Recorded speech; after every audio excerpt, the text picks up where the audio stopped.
Ni usiku mmoja ndani ya msitu wa giza. Kulikuwa na siri ambayo hakuna mtu aliyesubutu kuizungumzia.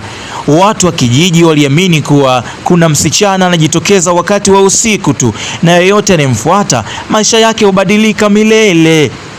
Wengine walisema ni roho, wengine walisema ni uchawi, lakini hakuna aliyewahi kujua ukweli wa jambo hili.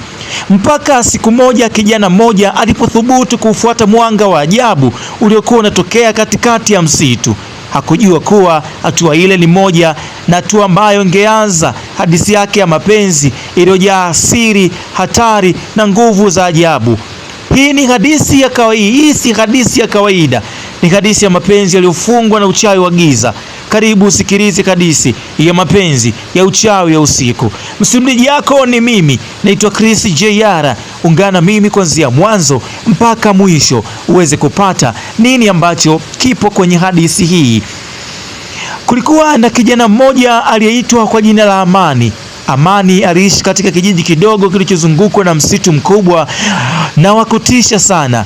Watu wa kijiji walikuwa na hofu ya kwenda ndani ya msitu huo ikifika mida ya usiku, eti kwa sababu tu kulikuwa na hadithi nyingi ambazo ni za ajabu na maajabu yaliyowahi kutokea humo.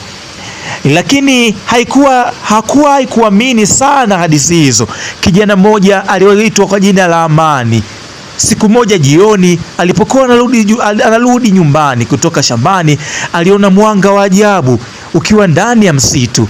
Mwanga ule haukuwa wa kawaida, ulikuwa kama nyota inayong'aa katikati ya mti. Kwa udadisi